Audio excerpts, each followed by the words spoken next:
Good morning, everyone.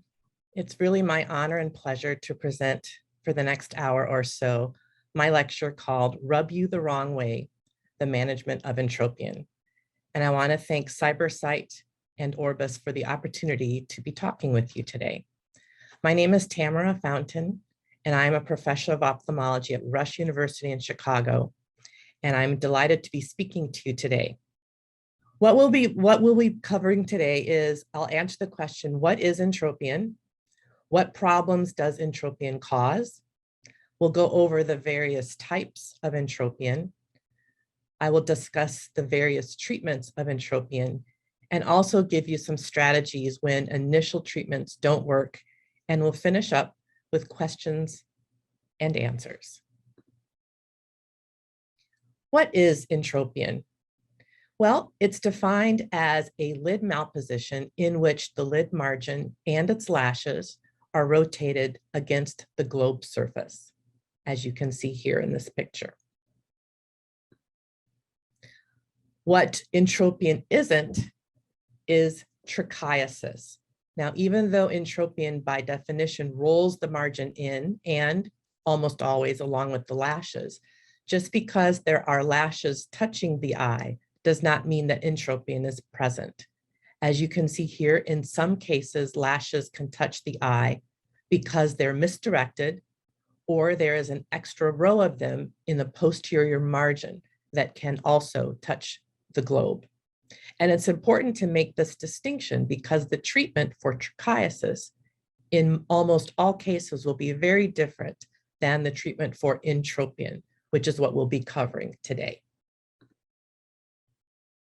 Also, what isn't entropion is epiblepharon, either of the upper lid, as in slide left, or the lower lid. An epiblepharon is a natural condition in which a fold of skin and underlying orbicularis forces the lashes against the globe. In general, we do not see marginal rotation in situations like these, which means that it's not technically entropion, but it can cause some of the same issues. For the audience, which of the following is not a factor in the development of entropion? Periocular photoaging, horizontal lid laxity, ocular surface inflammation, or involutional enophthalmos. And the results of the poll show most people voting for ocular surface inflammation and right behind periocular photoaging. So periocular photoaging typically will cause tightening and perhaps contracture of the periocular skin, particularly the skin of the lower lids and the cheeks. And this type of anterior lamellar contraction will generally lead to the lid being pulled outwards, or ectropion. However, horizontal lid laxity is probably the primary underlying anatomic factor in the development of entropion. Ocular surface inflammation, also because it's the interior lamella, the posterior lamella that's affected, can cause a type of cicatricial entropion. And finally, involutional enophthalmos, or the tendency for there to be orbital volume loss as people age, also causes the eye to recess relative to the lids and promote possible entropion. So the correct answer for this question is A, periocular photoaging. So the different types of entropion include congenital, which is extremely rare. In my 25 years of practicing, I have never seen a case, but the underlying factors are when babies are born with the same type of elements that lead to adult entropion, and that would be disinserted lower lid retractors, deficiency of the posterior lamella, kinking of the tarsal plate. And treatment for this is similar to that in adults, which starts with lubrication, taping, possible botulinum toxin to weaken the orbicularis muscles, and finally surgery. Another type of entropion is cicatricial entropion.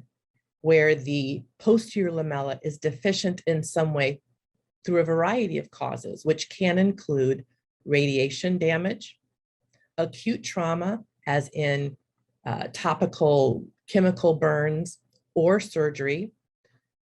More often in my practice, I see chronic inflammation that can be caused by things as varied as a constant use of glaucoma drops, trachoma infections, skin diseases like Stevens-Johnson, or ocular cicatricial pemphigoid, and other infections that include herpetic disease.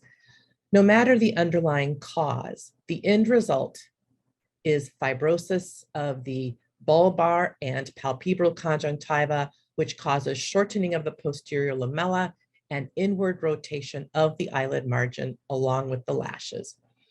This type of entropion is the most difficult to treat.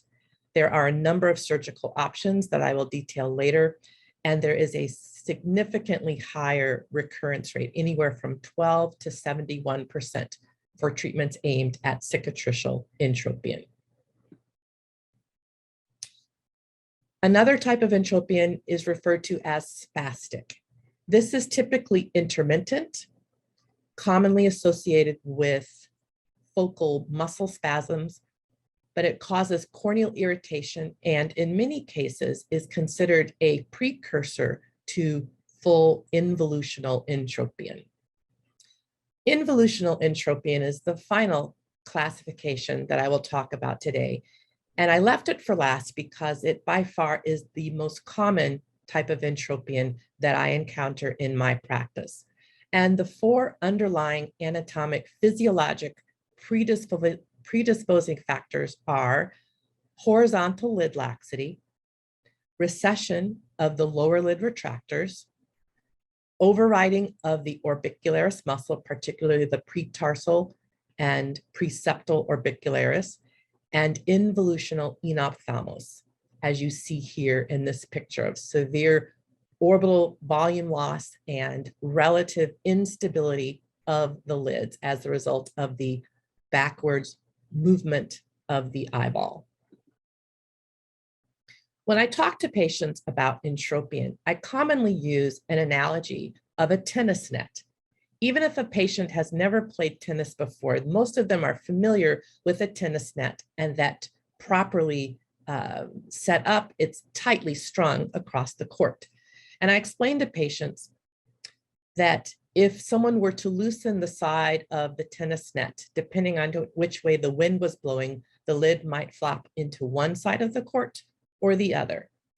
And then I make an analogy to our eyelids, and that as we all age, our soft tissues can become lax and the lower lid can become lax to the point where, depending on underlying anatomy, a lax lid might flop inwards toward the eye or away from the eye, like this. So away as an ectropion or in as an entropion, like a tennis net would flop one way or the other. A study out of the Ophthalmic Plastic Surgery and Reconstructive Surgery Journal in 2011 looked at 25,000 Brazilians 60 years of age or older, and they studied the prevalence of lid malpositions. They found a 2% incidence of entropion and a 3% incidence of ectropion. So they found in a very large cohort a slightly increased incidence of ectropion over entropion. But interestingly, they found that ectropion patients in general had 2 millimeters greater axial projection. So going back to that tennis net analogy, it seems to be that people with more prominent globes, like this gentleman here in profile, may be more likely to have ectropion than a person with a more deep set eye like this person. So what kind of problems do our patients have when they come to see us with entropion? Well, because the lashes, or at least the skin, is rubbing against the eye, this causes irritation and pain, commonly injection of the conjunctival surface that leads to tearing and a mucousy discharge. Left untreated and over time, it can cause superficial corneal damage that can also progress to more permanent corneal damage through stromal scarring. Weakening of the corneal surface can also predispose to infection. And of course, mucus discharge and tearing and corneal issues can all lead to blurred vision. So let's move on into various treatments. I find in my practice that most people, the vast majority of people, at least present with unilateral symptoms.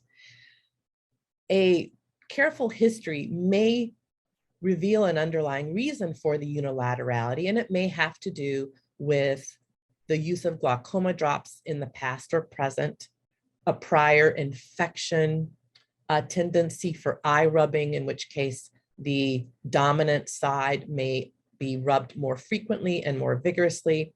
Something as relatively innocuous as sleep position can also contribute. This, in general, involutional entropion is a disease of aging. And so people who are habitual lifetime sleepers on one side, if you ask the question, you'll commonly find or reveal a history of one-sided sleep pattern.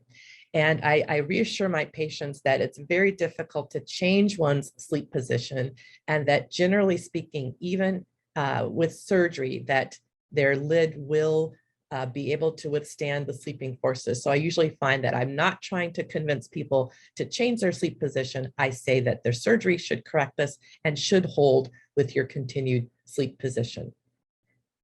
Some of the tests that we can use as part of our workup for patients we suspect or diagnose entropion is this distraction test, which is where you grasp the lower lid and pull away from the globe. Everybody's lid will pull away somewhat, but we generally feel a cutoff of 1 centimeter is within normal limits. If you can distract a lid forward away from the globe more than 1 centimeter, then we consider that general laxity. Snapback is another test we can perform, in which case we pull the lid away from the globe and then let go, and we observe what happens. In a normal situation, the lid will snap back and reoppose the globe without any action on your part, except simply releasing your finger. People who have lid laxity, however, will find that the lid will not quite snap back to the globe until the patient blinks. So we call this a positive snapback test, when the lid does not automatically on its own pre-blink reoppose itself to the globe. Generally, people will have a global laxity of the eyelid, but it's important to know whether their medial canthal tendon is particularly affected, because it may impact the way you tighten the lid. And the way to demonstrate that would be to distract the lid laterally. For most normal patients, distraction laterally will not be able to pull the punctum past the level of the medial limbus. If you're able to pull the punctum, as in this case, past the medial limbus, then the medial canthal tendon is at least one source of the laxity and may need to be addressed separately in addition to the other parameters that cause the entropion. In mild cases or intermittent spastic type cases, many times simple lubrication will be enough to manage very mild and early symptoms. And the lubrication can take the form of over-the-counter drops as well as ointments. Because ointments tend to blur vision, patients like those at nighttime when they're about to go to bed. People who wear contact lenses for refractive reasons automatically have a little bit of a bandage, because their contact lenses will prevent mechanical abrasion of the lid margin and the lashes against the globe. In some cases where surgery is not desirable or not possible, then patients can be fit with a non-refractive or bandage contact lens.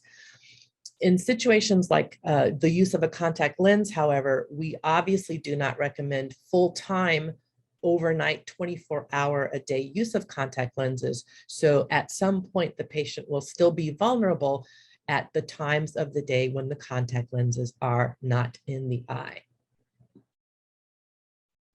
Some patients have figured out on their own, even before they come see me, that mechanical distraction is a highly effective workaround for this eyelid malposition.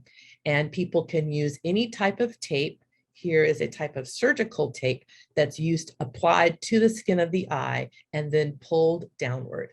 This can stabilize the lid enough in cases of very mild involutional entropion that we will see the lid stabilize and not roll inwards.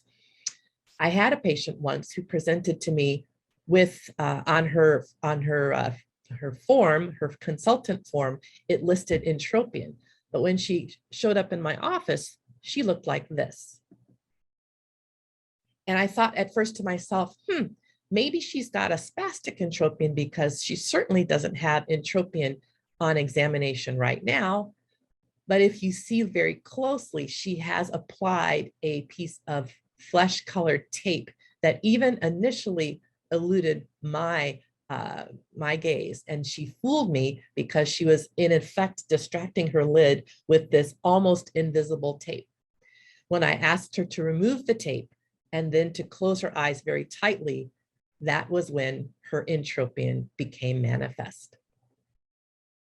And I think that the tape is, people get dermatitis from chronic use of taping, but it is actually very effective, at least as a temporizing measure. And patients can apply it themselves or a family member can help. So here's our second audience poll question. Suture rotation, sometimes referred to as Quickert suture, of the eyelid margin addresses which physical component of involutional entropion? Orbicularis weakness, lower lid retractor recession, posterior lamellar shortening, or involutional enophthalmos? And the most common answer is lower lid retractor recession, and that is correct.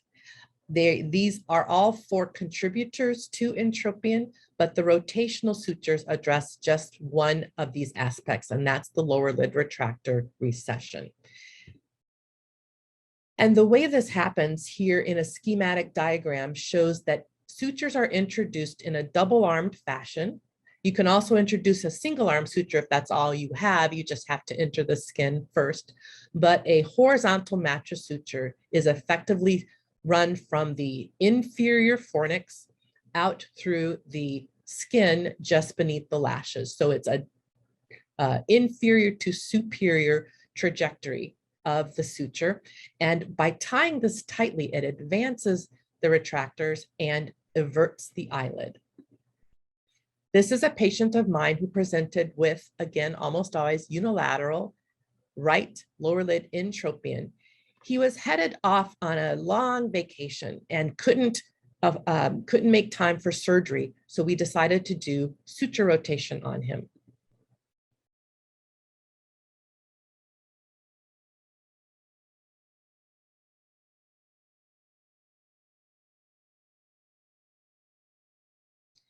And I inject 2% lidocaine into the subcutaneous tissues beneath the eyelashes in an infraciliary fashion, as well as the conjunctival palpebral tissues. I am backhanding the suture in this situation, and I'm going deep in the fornix in a lateral position, and I'm using my finger to help position the eyelid so that my needle is retrieved from just beneath the lashes. So I've gone from deep to, or inferior in this case, to superior. I take the other limb of this double-armed chromic 4-0 suture, and I move about 3 millimeters or so away from the previous exit, and I retrieve that needle as well.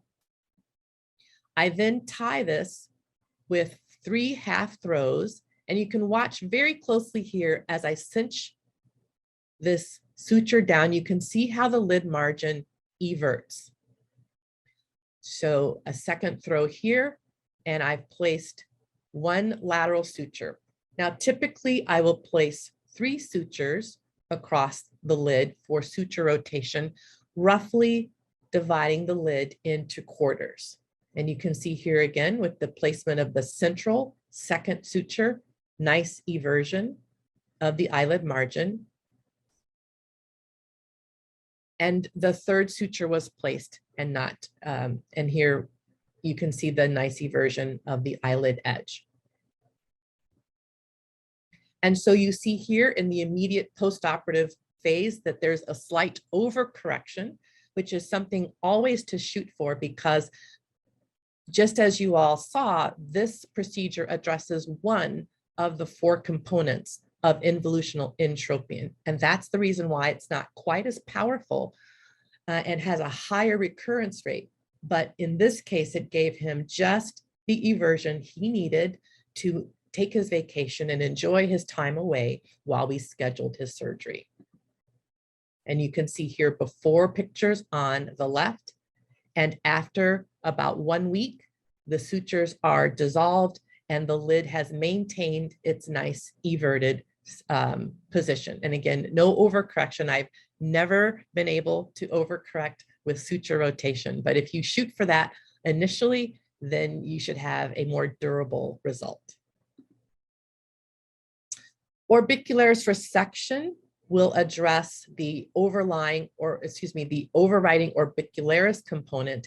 And I've used it here on a case that is partially due to a little bit of an epiblepharon type rotation of the lid margin. And so it was very mild and the lashes barely abraded the corneal surface. And so I was able to get away with addressing just the overriding orbicularis for this particular case. And finally, the real workhorse of our entropion surgical repair is horizontal lid tightening. And we can tighten the lid laterally, which is normally what I do, except for cases, as we saw in the test of medial canthal tendon laxity. If there is significant medial canthal tendon laxity, then aggressive lateral horizontal tightening will pull that punctum way out of position. So I choose to tighten medially with a full thickness wedge resection in cases of medial canthal tendon laxity. And the horizontal laxity can be addressed starting with a lateral canthotomy. And I thank my colleague and dear friend Jeremiah Tao for these pictures. And then an inferior cantholysis to free up the lower lid edge. As you can see here, I can distract that lower lid cut margin away from the globe after the inferior cantholysis. I then overlap the lid to see how much I want to remove and therefore shorten the eyelid. And then I will tag that cut edge of eyelid. I like to use a 5/0 vicryl suture on a very large PS2 needle, which helps me to retrieve the suture from the lateral orbital tubercle. And then we resuspend that shortened cut edge of the lower lid to the lateral orbital tubercle, as in the case as with any type of lateral tarsal strip or other type of lateral canthal shortening. And it's important, as we all know, to get the placement of this lateral orbital rim suture posteriorly so that the lid, once reapproximated, will continue to follow the natural curvature of the globe and not leave any space between the lid and the bulbar conjunctiva. And then you can reform the canthal angle with a cerclage 6/0 plain gut suture. And this slide here just happens to show somebody who had a lower lid tightening in conjunction with an upper lid blepharoplasty. So our third polling question: surgical entropion repair can typically address all but which of the following causes of involutional entropion? Horizontal lid laxity, lower lid retractor recession, overriding orbicularis, or involutional enophthalmos. And most of you voted for involutional enophthalmos, and that is the correct answer. I have just taken you through the steps of the procedure, and we will look now at a video that I have created that takes us through the steps. So involutional enophthalmos is the one physical parameter that we generally do not address when we're doing surgical entropion repair, but it doesn't mean that our patients who have involutional entropion cannot be helped with a standard surgical approach. It's just that that surgical approach doesn't specifically address the involutional enophthalmos that causes and contributes to that. So putting it all together, here's a video of a patient of mine with involutional enophthalmos, involutional entropion. And I'll add here that some patients, and I think this patient had a little bit of it too, some patients can have primarily involutional enophthalmos with known sort of lid laxity, but there's also a mild or moderate cicatricial component. And that's a patient who the margin is continued to be rolled in even when you distract the lid from the eye. So I always advise patients when I see that they do have a component of cicatricial entropion along with their lid laxity, that their recurrence rate might still be a little bit higher than normal, but I still fully expect, statistically speaking, for them to have a successful result even with those standard involutional entropion as we're seeing here. So I've made my infraciliary incision, and I am now trimming a little bit of orbicularis, not aggressively, but just a little bit of pre-tarsal orbicularis to relatively weaken the orbicularis to help with the stabilization of the eyelid. I have used the vicryl suture that I plan to use to reapproximate the lid. I've used that as a traction suture. And now that I've done the orbicularis resection, I am now doing the advancement of the lower lid retractors. I'm essentially doing the quicker sutures that we saw before, but because we're doing an open technique now, incorporating the addressing the lid laxity, I'm going to take advantage of the open infraciliary wound to retrieve my needles through that incision. And you see here that I am taking the bites through the superior aspect of the infraciliary incision, just beneath the lashes. Now, I will show you in a few moments one of the consequences of taking that superior lip and why sometimes we might even go a little bit inferior and not quite so high and close to the upper lid margin. But I am placing my 3, and sometimes with this type of approach, I will use 2 of the sutures. I'm relying primarily on my horizontal tightening for the effect, and I can get away with using 2 mattress sutures for the advancement of the lid retractors. And then when I use just 2 sutures, I place them in a way to roughly divide the lid into thirds. So we've completed our orbicularis resection.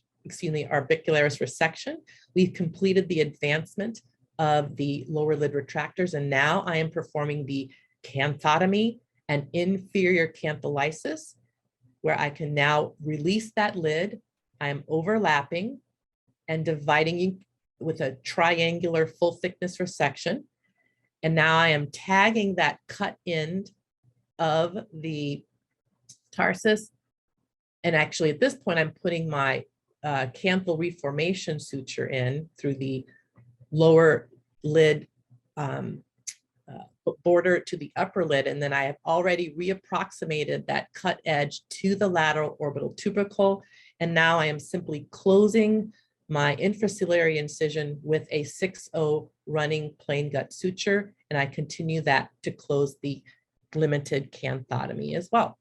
Now, I did edit that video, but I find that I can perform this procedure usually on patients in an office setting in about 15 minutes. So it's a very amenable procedure for an office-based setting, and it's a very quick procedure. And this is that patient before and after that surgery. Here's another of my patients with right lower lid entropion before and after. And you can see from the side here, the improved position of the eyelid And you can see how much better a patient will feel when those lashes are away from their globe. So this is a very powerful and effective procedure for almost all cases of involutional entropion, even those that have a mild cicatricial component, because it addresses 3 of the 4 underlying physiologic, pathophysiologic mechanisms that underlie the development of entropion. I am going to share with you now just how powerful a procedure this is with one of my patients who I did such a good job everting the eyelid that I gave him a consecutive ectropion. So we went from entropion to an ectropion. And I looked back at this case and realized that I probably advanced the lower lid retractors too aggressively. And this is an example of what I was referring to before. When you take the full thickness sutures through that superior lip, it can really rotate the tarsal margin away, as it did in this case. So I learned from this case that it's probably just as effective to advance those lower lid retractors, not right beneath the lashes, but maybe 3 or 4 millimeters below that. Or in the case of a full open procedure, taking the sutures through the inferior lip instead of the superior lip. Also, if you advance the retractors so much that the lid becomes a little bit loose as time goes on, that little bit of laxity, recurrent laxity, combined with the advancement of the retractors can cause the lid to evert, as it did in this patient as well. But here, it was delayed, it wasn't immediate, and I attributed this overcorrection to a loosening of the lid, and I simply retightened the lid at the lateral canthal angle to address this overcorrection. So if you have a patient who returns with after surgery and you see entropion again, it pays to reassess the physiologic issues. If a patient returns with recurrent entropion, is it because they have horizontal laxity? Is it because the orbicularis is overriding again? Or might it be because the lower lid retractors have become recessed? So when you address the different physiologic parameters, it might help guide you on how to address a recurrent situation. And when this has happened to me, I usually will just tighten the lid if I don't think that my retractors need to be advanced anymore. Again, as you saw before, over advancement of the retractors can cause an ectropion, whereas over tightening doesn't cause an ectropion. So I will usually just retighten the lid at the lateral canthal angle if I have a recurrence of entropion after this type of open repair. Our 4th question: it is fairly easy to reliably correct cicatricial entropion given the number of possible surgical options available. True or false? All right, so this was closer than I expected, and it might have been by the way I worded the question. But I think if we all think about our surgical remedies for various ophthalmic conditions, if you think about a condition that has multiple surgical solutions, it's normally because none of them is really super effective in and of itself. And so the answer here is false, especially with cicatricial entropion. The reason why we have so many options is because many of them are associated with a high recurrence rate. And we have to remember the underlying causes of cicatricial entropion are sometimes chronic disorders. And so as much as possible, our objectives in treating cicatricial entropion should be focused on controlling the underlying condition, whether that's herpetic infection or unrelenting ocular cicatricial pemphigoid or use of glaucoma drops, etc. For very mild cases of cicatricial entropion, you might try skin resection, But for upper lid or lower lid, severe or moderate cicatricial entropion, there are a number of options that we have. And I'll take a moment to say that you might have noticed that all of the discussion and all of the patient examples that I have given for involutional entropion have involved the lower lid. I have never in my 25 years of practice seen involutional entropion of the upper lid. So I think it's safe for me to say that if you see a patient with entropion of their upper lid, almost always there is going to be at least a cicatricial component. If not, that will be the entire underlying physiologic reason why you would see entropion in the upper lid. And so treating cicatricial entropion can involve sliding the anterior lamella away from the globe relative to the posterior lamella through lid split procedures. It can involve tarsal fractures to again try to increase the leverage of lid margin rotation. It can be a blepharotomy, again, to increase the ability for rotational sutures to be more effective. And in severe cases, it may require the placement of additional posterior lamella where it is deficient. In other words, a mucous membrane graft that involves either some stiff material as in a hard palate graft or simple soft tissue, as in from the buccal mucosa. But these are very difficult and challenging cases because of the high recurrence rate and the chronicity of the underlying condition which caused the cicatricial entropion in the first place. I've had in some cases simply to resect and remove all of the lash follicles in a patient to relieve them from the burden of lash corneal touch in recalcitrant, stubborn cases of cicatricial entropion. So as we conclude, my take-home messages are that entropion is one of the most common lid malpositions that we see in an ophthalmic practice.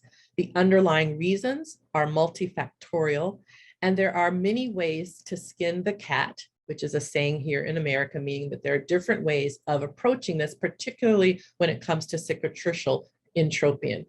But even for involutional entropion, we have the options of lubrication, mechanical distraction, suture rotation, and also surgical tightening. But relief from entropion is such a satisfying procedure and will create some of our happiest patients. Our final audience response question. Repair of involutional entropion is one of the most valuable skill sets for any ophthalmic surgeon, true or false? And this is sort of a trick question. It's a subjective question, but I happen to feel, given the joy and relief that I've given my patients over the years, that this is one of the most satisfying procedures that I perform in my practice because of the improvement that it gives my patients. And so finally, what have we covered today? We covered what is entropion. We talked about the problems that entropion causes for our patients. We discussed the various types of entropion as well as the treatment of entropion, and I gave you some strategies for when initial treatments don't work. So in summary, entropion repair for most involutional cases involves horizontal tightening, retractor advancement, and orbicularis resection. You can temporize with quick sutures in a situation and sometimes get quite long-lasting results with that procedure, if that's the only procedure that you can do at the time. And then again, in my opinion, is one of the most satisfying procedures that we perform. So I think now we have some time for the questions that you may have. And again, I want to thank Orbis and CyberSight for inviting me to be part of this wonderful educational series. And I am humbled and honored to be speaking to so many of my colleagues across the globe. Thank you again very much. For cicatricial entropion with symblepharon, which of the graft is the most commonly used and gives the best results?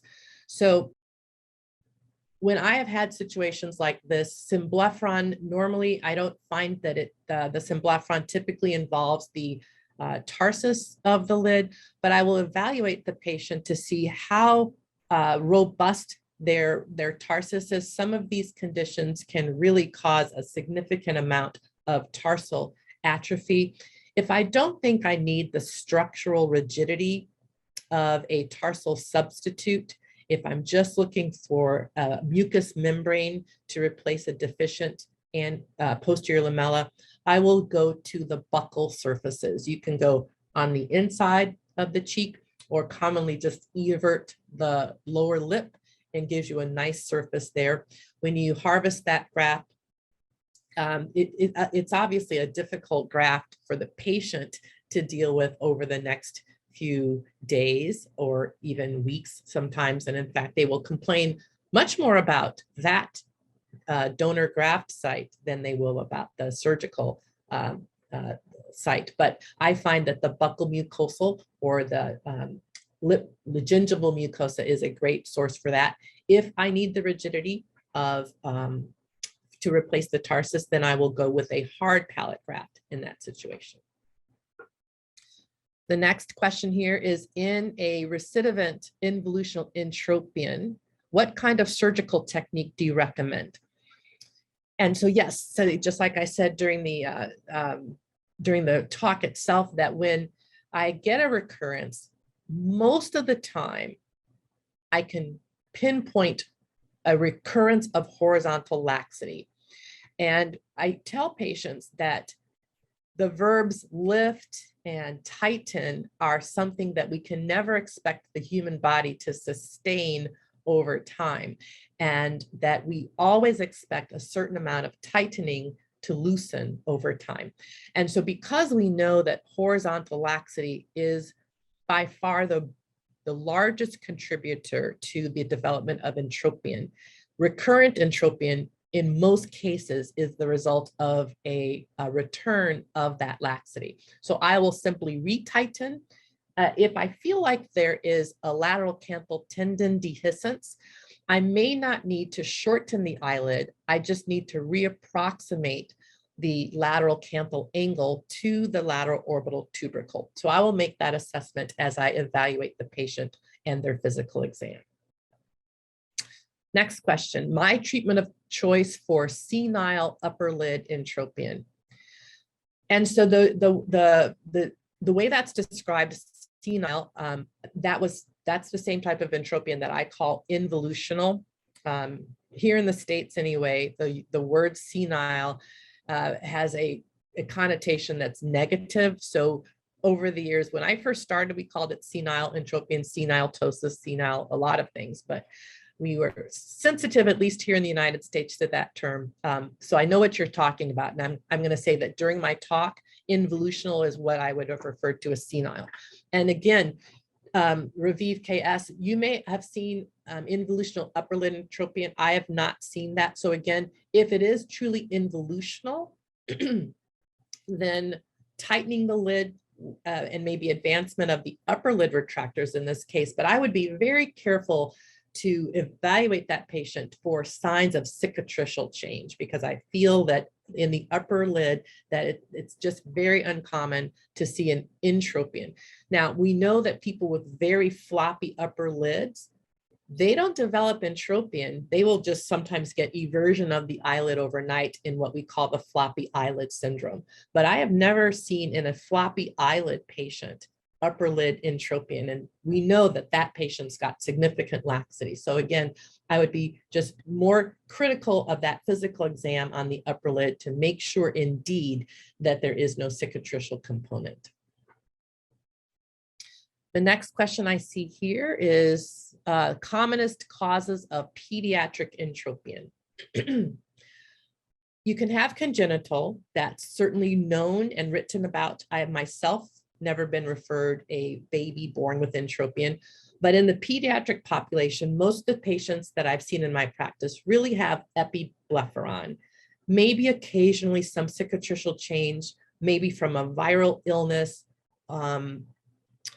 Nasolacrimal duct obstruction and chronic eye rubbing and infections can sometimes cause posterior lamella deficiency. So I don't see a lot of pediatric entropion, so it's hard for me to say what the commonest causes are, but those are some of the causes that I have seen.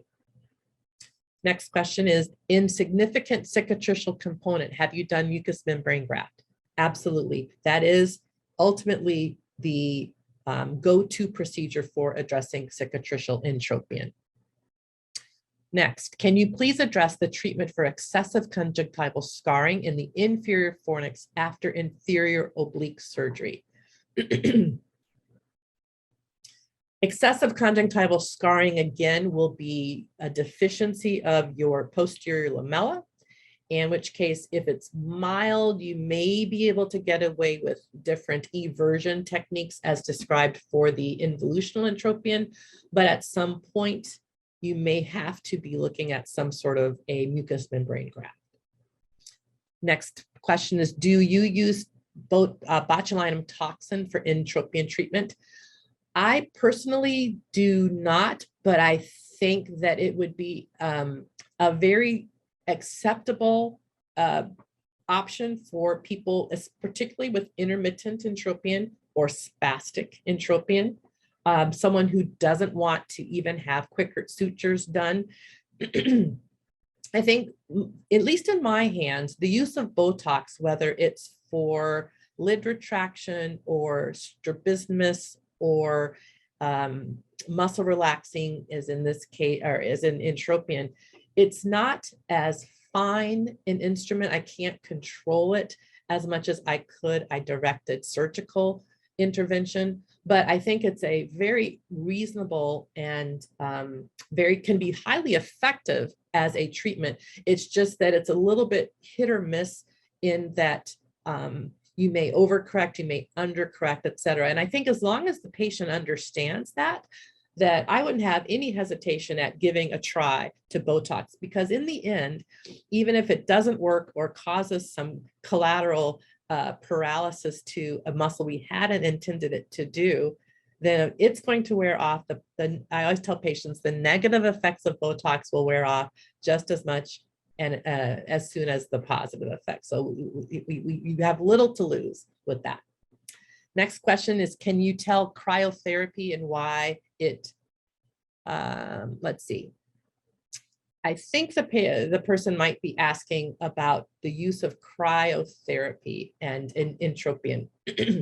Cryotherapy is an accepted treatment for trichiasis, and we know that entropion involves lashes against the globe, but normally entropion is more broad and affects more of the eyelid than just a small segment. But cryotherapy is an effective treatment for destroying lashes that abrade the globe. But cryotherapy can also cause some fibrosis and trauma to the surrounding tissues, which in some cases can exacerbate the condition that brought the patient to you in the first place. So cryotherapy is great for focal trichiasis, but one has to be just aware of the cicatricial damage that can cause and perhaps worsening of the entropion. Next question I see is, can I use PGA or PSD suture for everting the eyelid? You can use whatever suture you like. I like it to be at least a little bit heftier. I wouldn't use a 6-0 suture. I would use a 5-0 or a 4-0.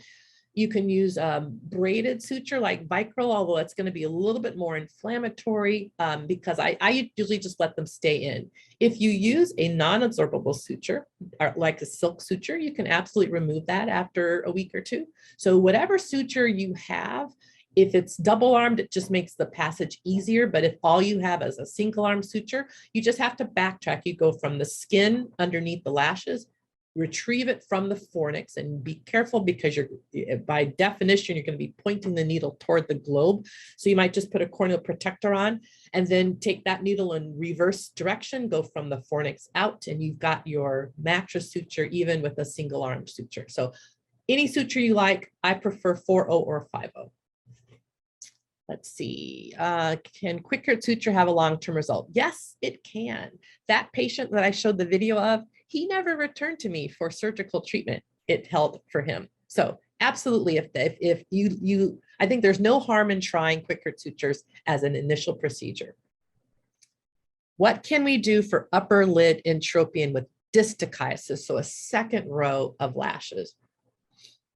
And so the second row of lashes normally comes posteriorly from the meibomian glands orifices. So we know that the posterior lamella, the meibomian glands, are pluripotential cells, and they can undergo transformation and kick out a lash instead of sebaceous, oily material. So in a situation with a second row posteriorly, my objective would be aimed at removing that posterior lash section altogether. So I would probably split the lid along the margin into an anterior and a posterior lamella, and then I would in block cut out the follicles of that posterior distiatic lash row. And hopefully that will do it. If there is no cicatricial rotation of the lid margin and it's just a second row of lashes, that should help. You can also, no, never mind. Next question here. Can we retract the lower lid recession? Is it possible as a good result? Yes, I think the question is, can we advance the lower lid retractors? And absolutely, that's how you would, that's what the sutures do. If we've overdone things, if that's the question, if we need to recess and overly advanced retractors, yes, that can be done as well. You would just have to divide, I would think you would divide, I've never done this, but you would divide the retractors probably on the conjunctival surface just beneath the tarsal plate and dissect away so that those retractors fall away from their original attachment. And I think just recessing them and letting the recessed area heal in by secondary intention would be all that's needed. But I suppose taken to an extreme, one might need a spacer graft if a significant degree of recession of advanced retractors is needed. And I hope I understood that question correctly. Let's see. Is a Weiss procedure recommended? Oh my gosh, I have forgotten what a Weiss procedure is. I could Google it real quick, but I apologize. I know that is a procedure and I forgot exactly what the Weiss procedure is. Let's see, may I ask, what did you do to correct the post-op ectropion from overcorrecting the entropion? So in that case, the first patient that I showed, he was so upset with me that he left and went to one of my friendly competitors across town. So I did not get a chance to redeem myself with him. But if I had, I would have disinserted the lower lid retractors and allowed them to fall back, just like I just described. The second patient, I retightened him because I realized that I hadn't over advanced the retractors. Or that the lid had simply gotten loose again. Through no fault of my own, I don't think, but I just re-tightened that lid. I've gotten some really nice comments and some thank yous here. Thank you all very much for these nice comments. Tarsal plate rotation, does it have a long-term result? When we perform tarsal plate rotation and resection, can we supply TPR on lower lid entropion? Tarsal plate rotation, I think, is a type of tarsal. You can do a tarsal fracture or a blepharotomy. And so these procedures, in my hands anyway, are directed at cicatricial entropions. And they can have a long-term result, I think, in the ideal situation. But as I mentioned before, we have a really high recurrence rate for all types of cicatricial entropion, despite our best efforts. What sutures from experience would be the best for quick cure sutures? And does the choice of, so I sort of answered this already.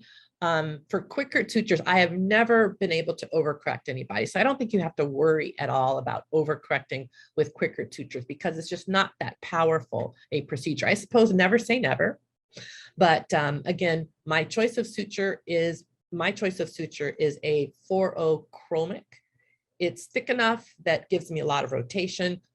It lasts long enough that I get the nice cicatrix that will maintain the lid position even after the suture is dissolved, and it's well tolerated without a significant amount of inflammation. But if you've got a nylon suture, a Prolene suture, a silk suture, those are fine. You just have to remove them. And if I were to remove them, I would probably leave them in at least 2 to 3 weeks if the patient tolerated that.